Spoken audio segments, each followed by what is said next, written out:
मानोगे हमारी एक बात? पक्का? जो भी बेटे सब मानोगे? अगर तुम मानोगे तुम पर बाबा की बहुत बड़ी कृपा होगी,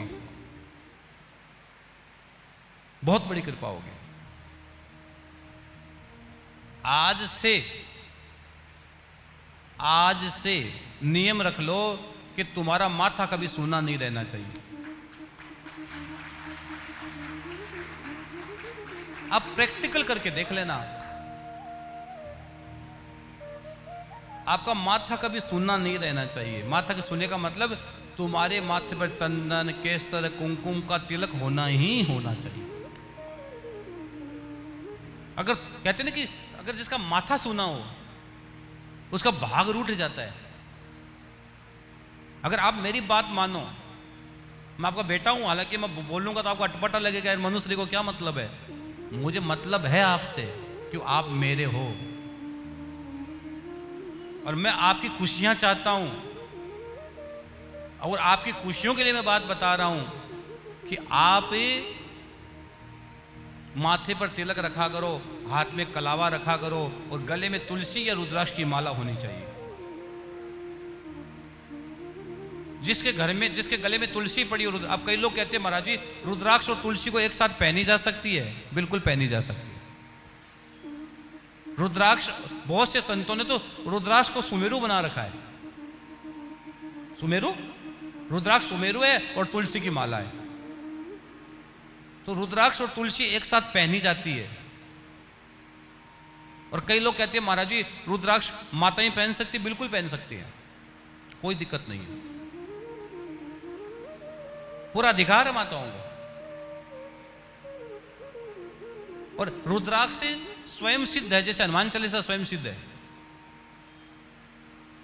हनुमान चालीसा की दीक्षा नहीं लेनी पड़ती किसी से, नहीं तो हर मंत्र की दीक्षा लेनी पड़ती है। जब आप कोई मंत्र प्रारंभ करोगे, जब तक गुरु दीक्षित मंत्र नहीं होगा तब तक उसका प्रभाव नहीं पड़ेगा। लेकिन हनुमान चालीसा स्वयं सिद्ध है, इसकी साखी महादेव ने भरी है, सिद्धि साखी गौरी सा।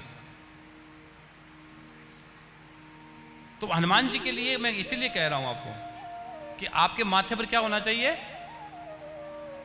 अरे कुछ नहीं तो श्याम बाबा की भभूति लगा लेना, भस्म लगा लेना। यहां तो महादेव के दरबार में तो माथे पर भस्म होनी चाहिए, त्रिपुंड होना चाहिए। फिर देखो हम तो शर्म कर रहे हैं अपनी संस्कृति को लेकर, उधर देखो हर व्यक्ति टोपी लगाकर घूम रहा है। सोचो आप, अब सोचो छोटे छोटे बच्चे, उनकी मदरसों में क्या पढ़ाई हो रही है सब जानते हैं, सब जानते हैं क्या क्या निकल रहे हैं मदरसों में, ये पूरी दुनिया जानती है। हमारा नैतिक दायित्व बनता है, हम सनातनी हैं। अगर आप अपनी, और आप एक और बता दूं मैं आपको बहुत गहरी बात, उधर कोई भाईलाचारी नहीं है, कोई मित्रता नहीं है। जहां होगी वहां ठगे जाओगे, कटे होगे, निश्चित कटोगे। फिर वहां कोई किसी का नहीं होता है, वहां कोई रिश्ते नहीं होते हैं। रिश्ते तो कोई सीखे तो हमसे निभाना सीखे, श्याम से निभाओ, सब रिश्ता वही है। किससे रिश्ता निभाओगे? उधर रिश्ता निभाओगे? कुछ नहीं है। इसलिए आपका श्रृंगार बताता है कि आप क्या हो।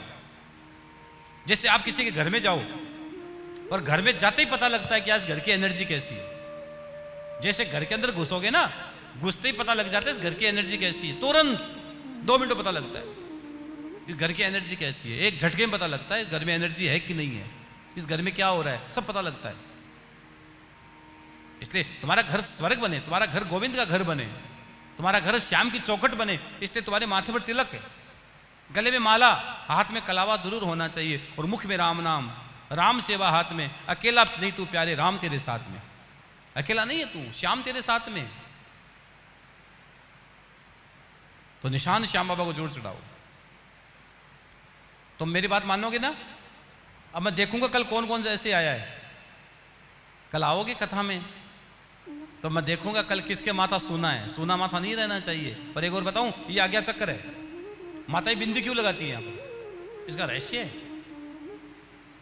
आपके 16 श्रृंगार में बिंदी भी तो है ना। ये क्यों है? ये आज्ञा चक्कर है। हर चीज का, हर ये बिछुड़ी का हो गया, चूड़ी का हो गया, हर चीज का महत्व है।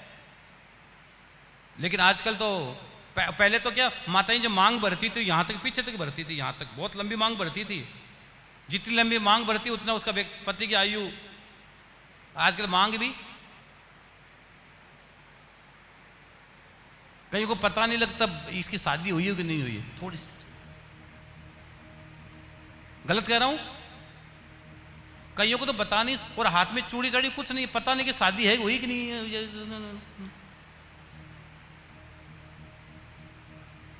इतनी सी बस।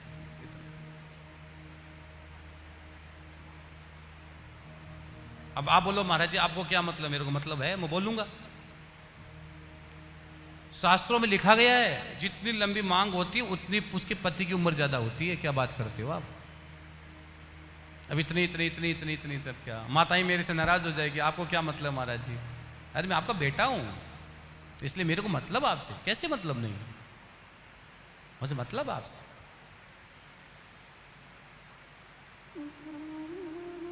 तो ये आज्ञा चक्र है। इस आज्ञा चक्र, ये सब एक्टिवेट यही होता है। भगवान शिव का तीसरा नेत्र क्या है?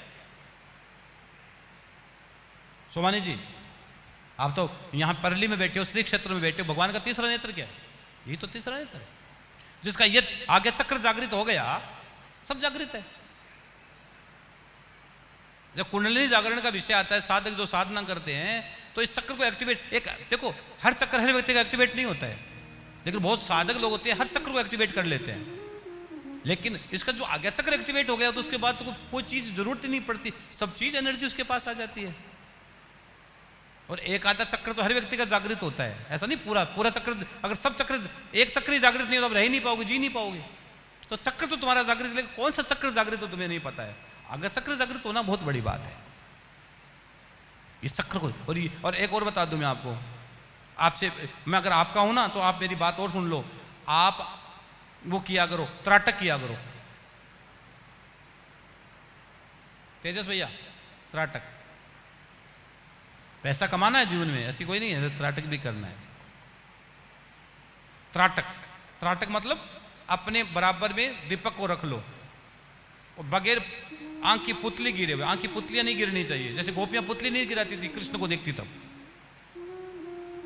अरे गोपियों ने पुतलियों को बेरण कह दिया कि तो बेरण है हमारी, कृष्ण को देखती तो पुतलियां गिरती है।